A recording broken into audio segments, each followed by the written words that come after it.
how would you react if you walked into a situation like this, right? I'm having a panic attack. I just came home from prison. I'm in a social setting that is destroying me. All I wanted to do was put some cold water on my face, and I walk into this.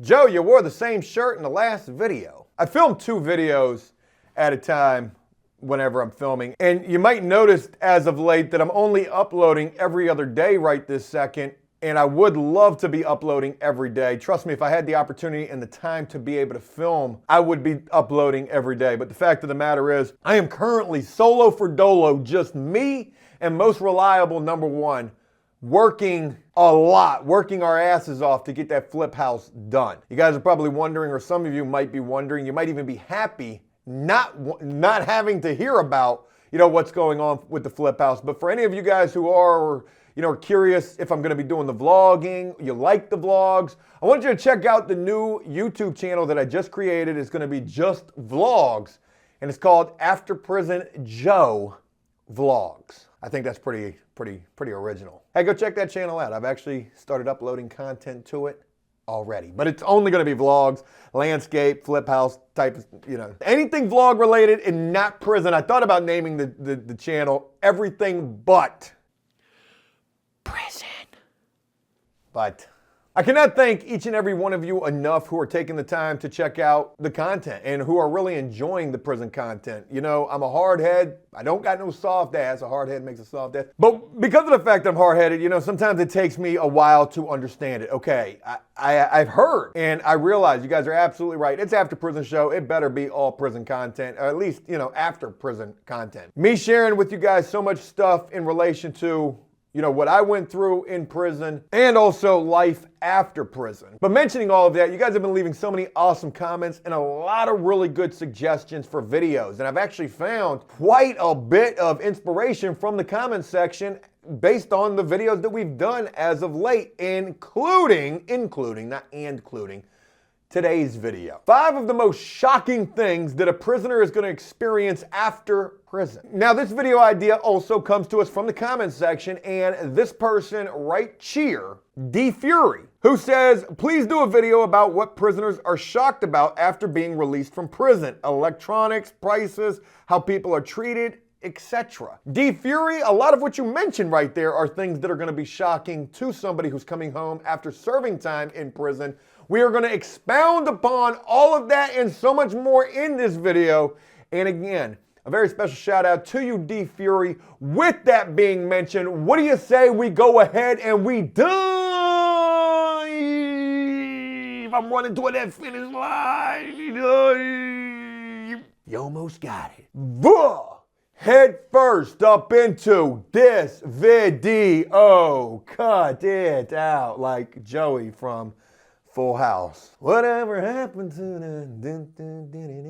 the milkman, the paperboy, and evening TV? Is that Family Matters? Speaking of Family Matters, I just seen that Steve Urkel, haven't heard that name in forever, he has just started his very own marijuana line. I think that's the thing to do now. I think Jay-Z's doing that. A couple other rappers are doing it. Like, what the? Maybe we should have an After Prison Show marijuana line, especially considering the fact that July the 1st here in this state, that shit is legal. We're gonna be doing a reaction video to that in 4K, if you get my drift. Woo! Go! I can feel my face. I mean, I can touch it, but I can't feel it. All right, let's get serious for a moment. Today I want to share with you guys 5 of the most shocking things that a person is going to experience after prison. Now, this is only 5. There's probably a shit ton more. And if you can think of any that I don't include in this video, please comment down below. Maybe a personal experience of your very own. I know a lot of people who watch these videos have served time in prison. These 5 that I'm going to be sharing with you guys are basically my personal 5. I think actually, you know what? There's a bonus one. I think it's really 6. These are the things that shocked me when I came home from prison. I served 7 years in prison. And I think to be shocked by anything, you have got to serve some time, for real. Now, I'm not just talking about no 60 days or no 90 days. There's this funny dude on Facebook, I can't remember his name. He did this video about like, you serve 1 day in county. And he's like, yo, the world's changed. I mean, dude's funny as shit. I almost thought about biting that shit and making my own version of it, but I'm not a plagiarist. But again, you know, to be shocked by anything, you've got to have served at least a year, I believe, and maybe even longer than that. Like, how long does it take for the world to change? It's 2021, for God's sakes. We've got drones on Mars. That's actually pretty exciting to me. But regardless, just a little fodder and a little food for thought, a little question to make you wonder. If you've got any opinion on that, please comment down below. Let's go ahead and get into my personal 5 things that I was shocked by coming home from prison. Starting first with number 1, and it's got to be technology. I was shocked. Trying to use a smartphone for the very first time. iPhone came out in 2007, and I got locked up at the end of 2008. But, you know, mind you, iPhone had just come out. We're talking about the very first smartphone. It's like a PlayStation 5. They don't even exist for real. Unless you've got one, you won't even believe that it's real, like a unicorn. I don't have a PlayStation 5. You can't buy a graphics card because everybody's trying to mine for crypto. And, you know, here's another thing, too. You got these prisoners nowadays, boy, Joe, what you mean by these prisoners? You got these prisoners nowadays, I'm just hating saying that, who can so easily get their hands on a cell phone. You know, when I was serving time, back in my day, when I was serving time and I had to walk 5 miles uphill to prison and 5 miles downhill from it, cell phones were pretty exclusive. They were reserved for your shot callers at most. Not everybody was getting their hands on a cell phone. At least I wasn't. Maybe everybody but me was. I don't know. But what I do know is, you know, nowadays it's not so common. It might even be a little bit uncommon for a prisoner to be surprised by smartphone technology unless they've done decades. But I'll never forget coming home and trying to figure out like where the keyboard was on this thing. I had like one of the little slide phones, the Motorola slides, like you slid it up, there's the keyboard right there before I went to prison. Yo, then once I figured out where the keyboard was, like how to text message, I was like, yo, these buttons are so small. Oh shit, I just pulled up porn. These buttons are so small. There's an app for that. These buttons are so small, is there? These buttons are so... That was a pain in the ass trying to figure out how to use a smartphone. And then this bitch has got a video camera on it, better than most video cameras out here these days. Like, what the world? And then social media, Facebook. Now, Facebook was around before I got locked up, but, you know, I never used it. I was still using MySpace.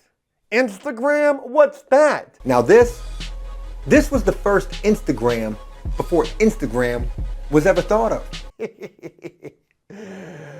Oh my God, that is a super throwback to an old video I did, like Technology After Prison, I think was the name of that video. Only thing I knew about Instagram was a digital scale. And even more shocking than, okay, smartphone technology, the buttons are so small, all this social media, was the fact that, you got to think about this. I read this book by Stephen King. I cannot remember the name of this book to save my life. I'll have a screenshot of it by time I'm editing this video that you guys are seeing right here. And basically I read this in prison too. Now, mind you, this book was about how through cellular service and how everybody's using their phones so much that some kind of like a zombie apocalypse took place, and it was launched through like some kind of a tone or something dealing with the phone.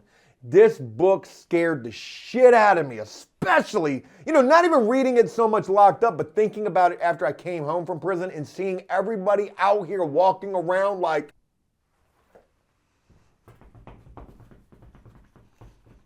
yo, people was glued to their phones, and nowadays I'm glued to my phone. I'm addicted. Can you be addicted to your phone? Hey, yeah, look at the kids. You got kids out here, 2 and 3 years old, who know how to look up videos on YouTube. By far, I mean, hands down, that was the most shocking thing to me. Like, holy shit, the whole world is flipped upside down. People going batshit crazy. They are smoking Verizon.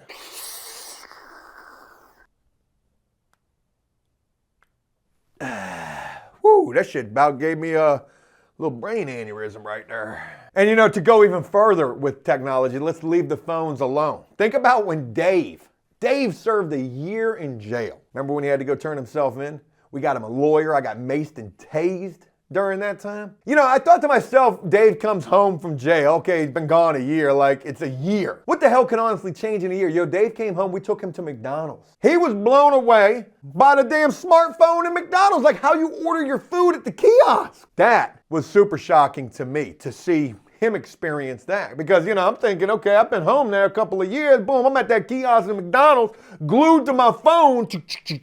I could be on my phone ordering that Big Mac and that supersized Big Mac combo. Joe, you was fat. You're losing that weight though, ain't you, boy?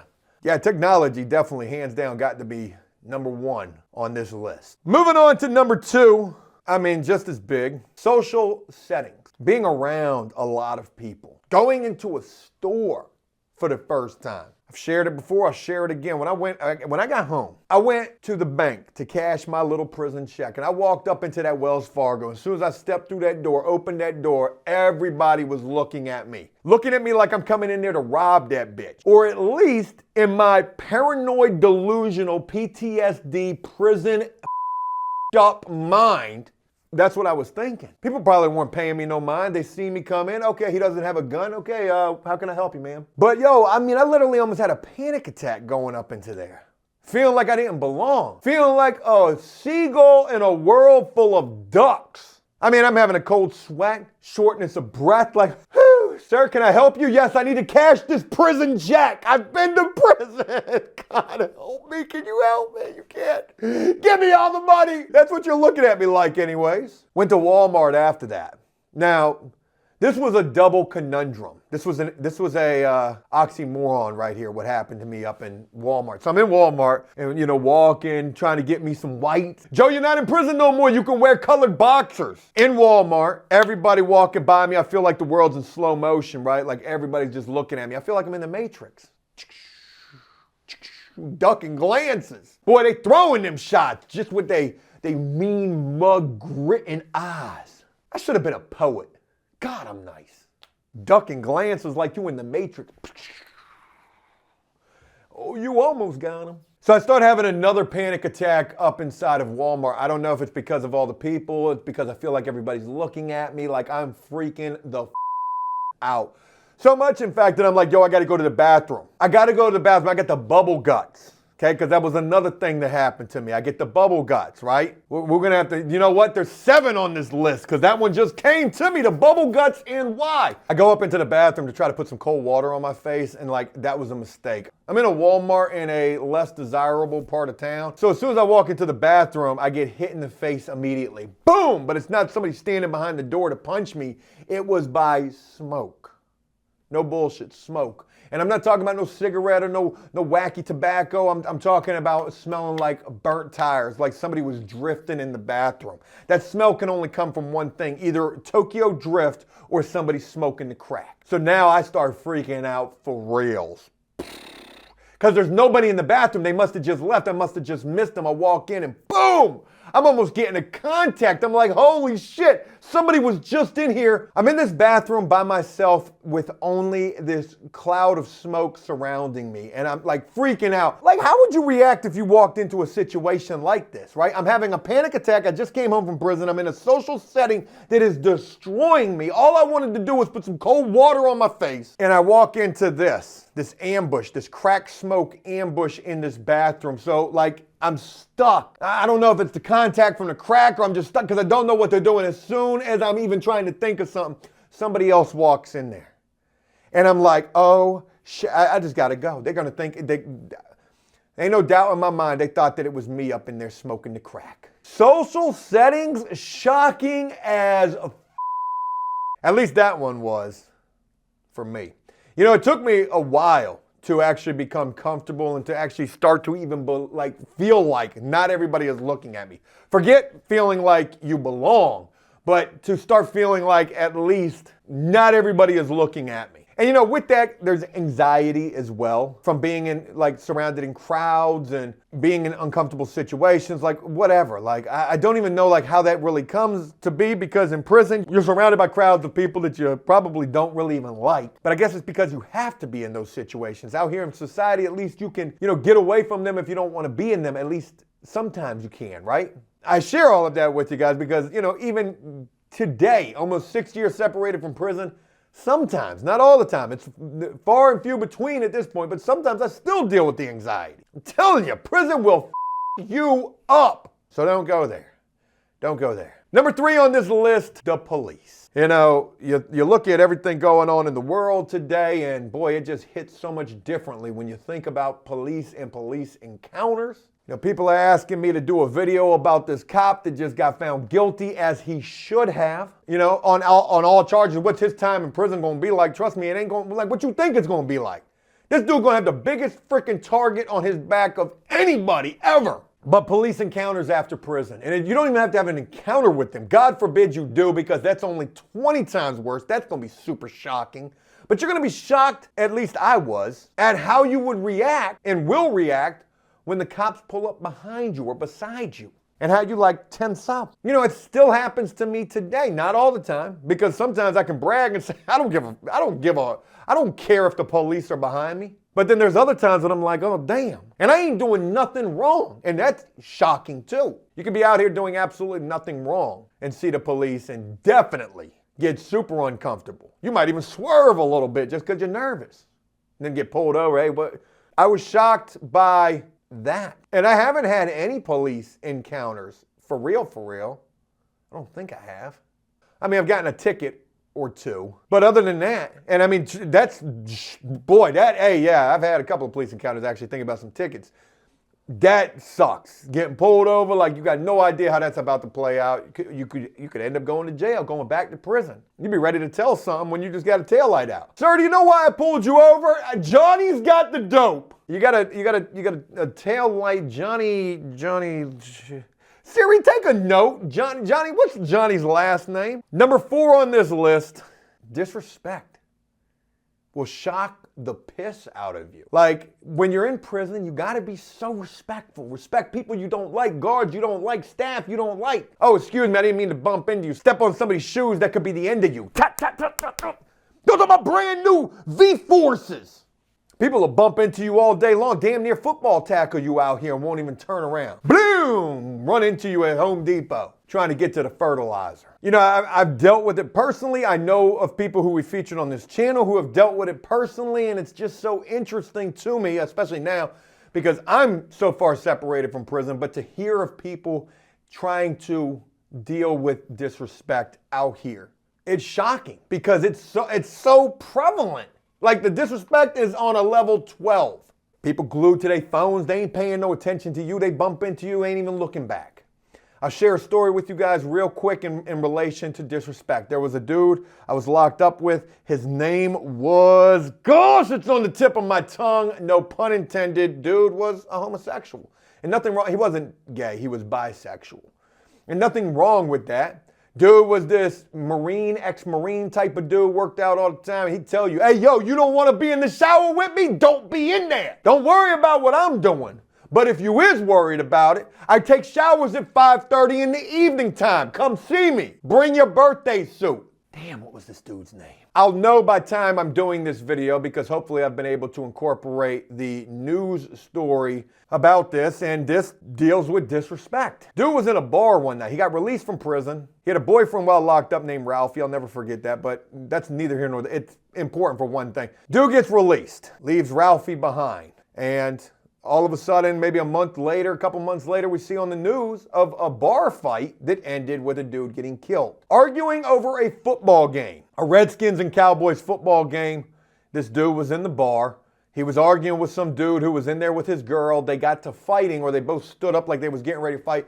And dude, ex-military, ex-Marine dude, hit him one time. Bing! Killed him. Like collapsed his jugular or his esophagus. Like did something. He hit the dude and killed the guy. Then he walked over his damn dead body, which didn't make it no better. I think dude got like 15 or 20 years for that situation. I told Ralphie when I saw it on the news, I said, see, he did miss you. He missed you. He's coming back. Which was in such poor taste, but I did make that joke. And yeah, disrespect can be deadly shocking out here. Number 5 is not that big of a thing. Like, it's not, I guess we've talked about it with a couple of other things out here. It could be related to the disrespect. It could be related to the cell phone, smartphone technology. And if number 5 is weak, number 6 should be a little bit better, the bonus one. But anyways, number 5, shocking how fast the world is moving out here. You get locked up 10 years ago, yo, things was just different. Nowadays, everything is at the speed of light damn near. People got places to be. Hey, you're in my way. Boom, get out of my way.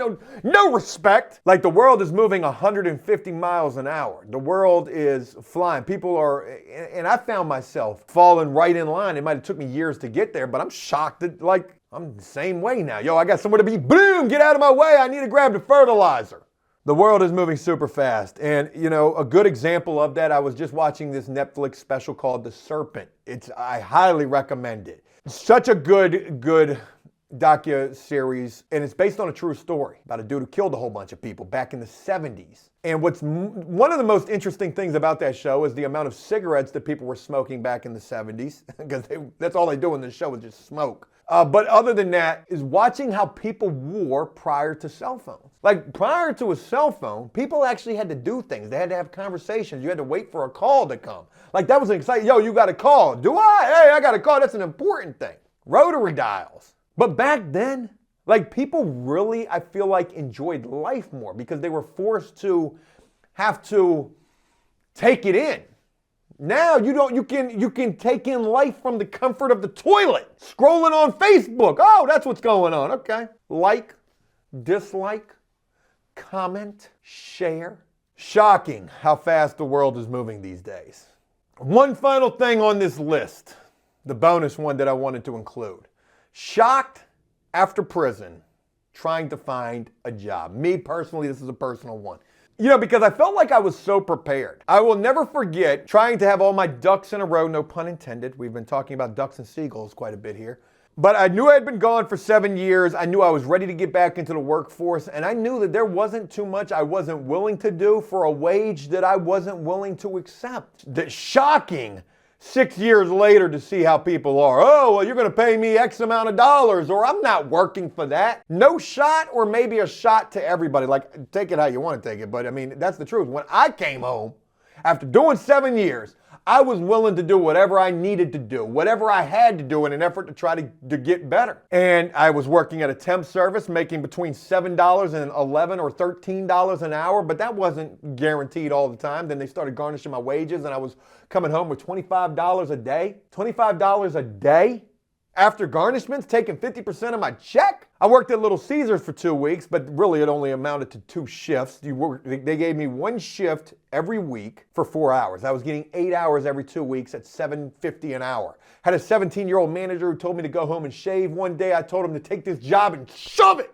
I'm out of here. I went to the temp service. That was the only job that I quit. I went to the temp service in an effort. That was the only job that I just gave up on. There was no hope in that job. Concrete pouring job. Started there at $10 an hour, got up to 12. I think I got up to $14 an hour. I think I got up to there. Most that I made prior to, where my life is now.